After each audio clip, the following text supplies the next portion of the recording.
Okay, so today we will start a new chapter, limits and derivatives. First we will study limits. So we have this function y is equal to x. We need to find limit of this function at this point, which is 1. At x is equal to 1, y is equal to 1. Now we want to find this is fx is equal to x. Now we want to find limit x tending to 0 fx.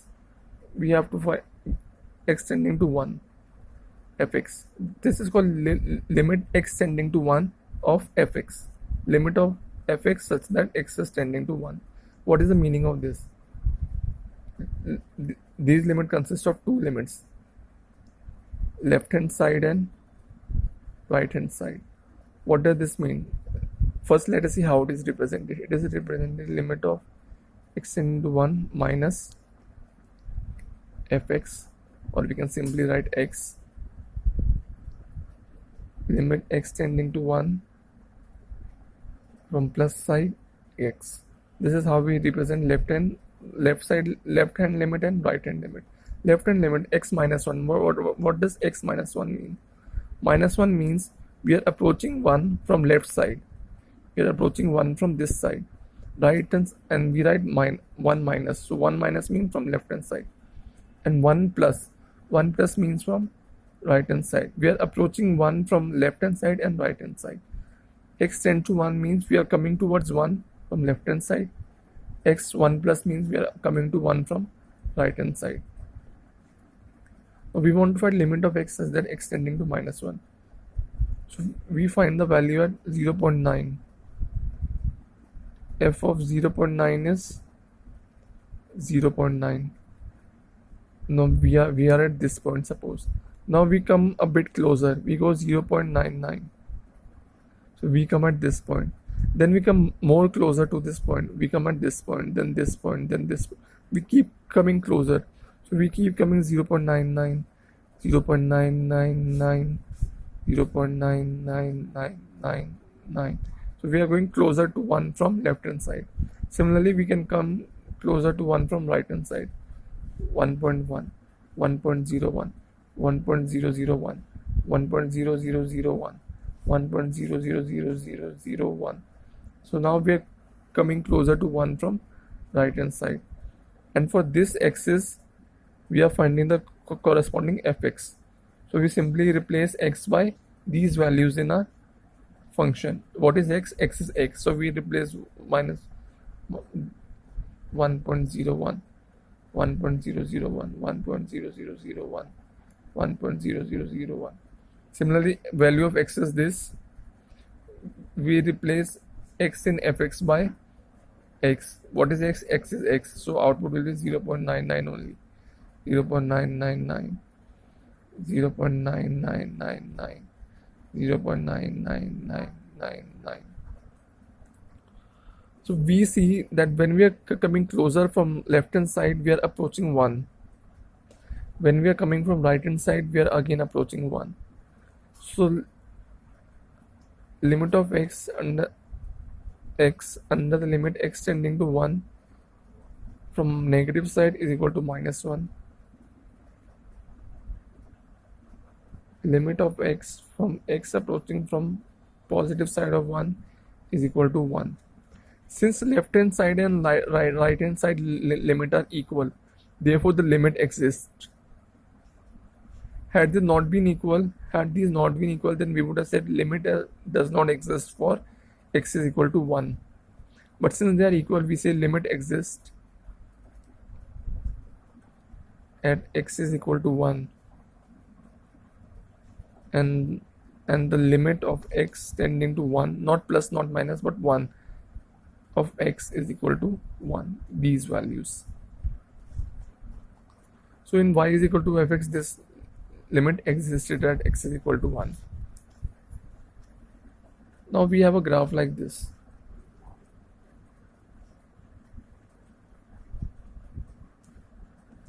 This is closed over here and it is open over here. This is +1 and this is 0. So now we have to find limit of this fx at x tending to 0. So first we approach it from the left hand side. Then we approach it from the right hand side and we find the values. When we approach this 0 from left hand side, just before this, just before -1, just before this point 0, the value is just less than -1.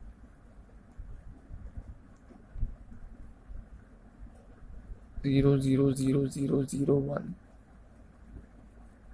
And just after 1, on the if we approach this from positive side, the value is +1 point. So this is -1.1, this is plus 1.001. So these are not equal. So we say that limit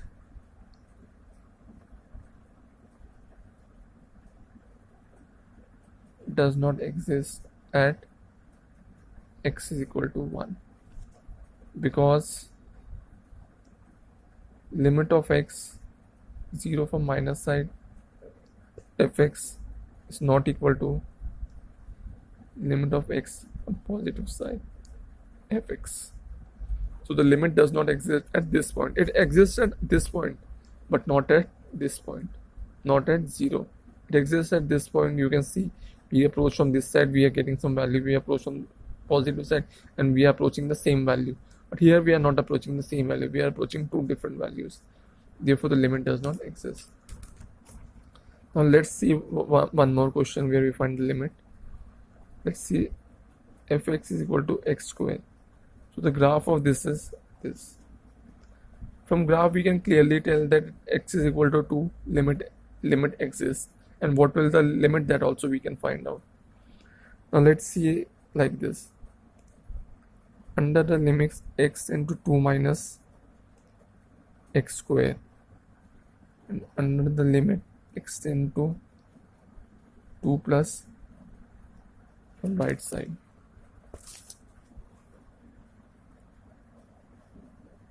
So we see it will have some value at 1.9, then we go to 1.99, then we go to 1.999, and the value will be fx. We just replace x by this number. So 1.9 square, 1.99 square, 1.999 square. So we will getting these values. We have to find out these values, not write 1.9. Then we approach it from positive side. 2.1, so 2.1 square, 2.01, 2.01 square, 2.001, 2.001 square. So this is 4 and this is approximately 4. This is just less than 4 and this is just greater than 4. So we are approaching, we are getting the same value. How we do this? We approach 2 like this. We approach 2 by taking different values of x and finding the fx, by taking different values of x and finding the fx, and we see if the two values are almost same. If nothing changes drastically, nothing is changing drastically, it is very smooth. So when approaching 2 from left hand side, we get this value. When approaching 2 from right hand side, we get almost the same value. So we see that the limit exists and limit is equal to 4. So that's how we find limit at a point, and we tell whether limit exists or it does not exist.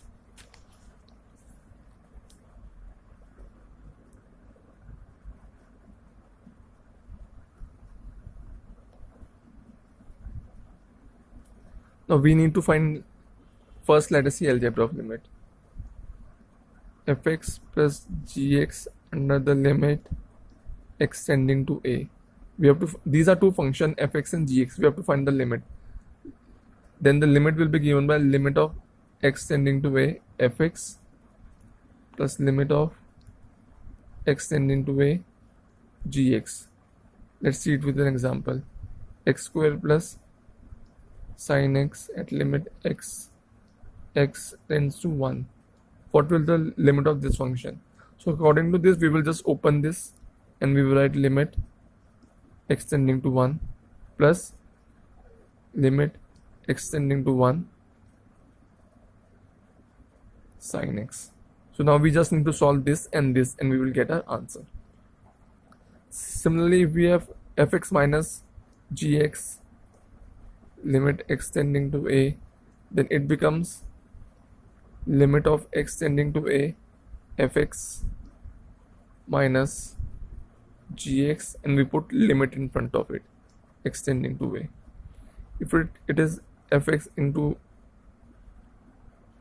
gx under the limit x tending to a, then we simply write fx and put limit in front of it and multiply it by gx and put limit in front of this.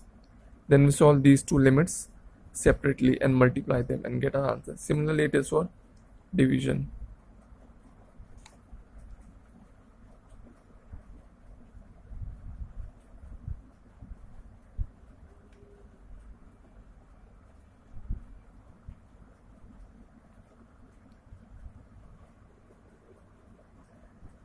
So if it is x square minus sin x, and we need to find limit of this, then we will take these two separately and just put limit in front of each of them, and it will be like solving for limit of x square and limit of sin x and just subtracting them. Similarly for multiplication, for subtraction, multiplication and division. Now let's solve this question.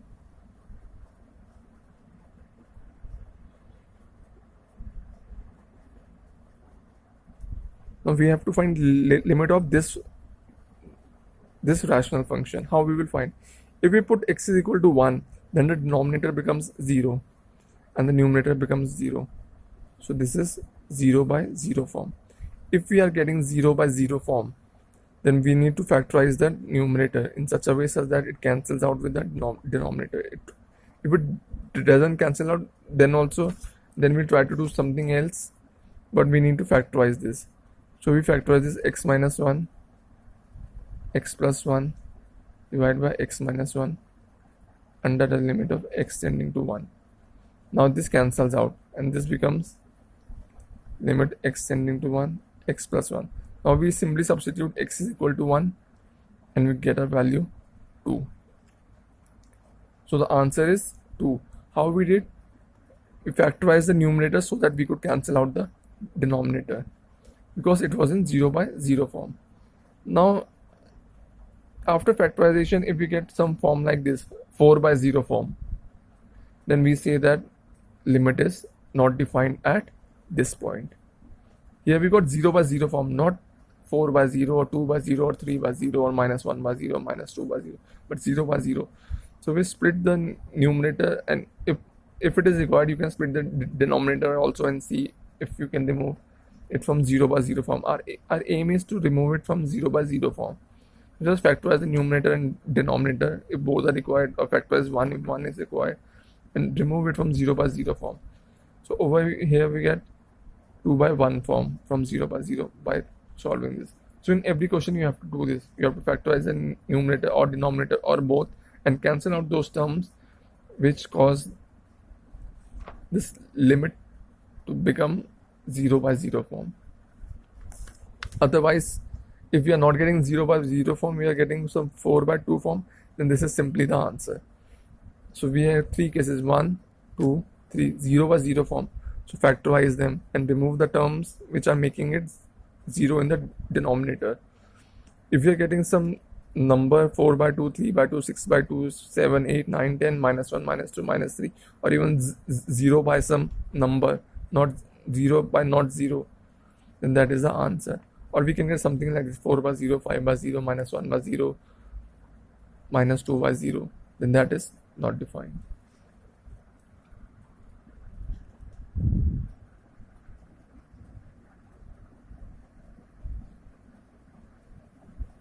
Now let's see limits of trigonometric function.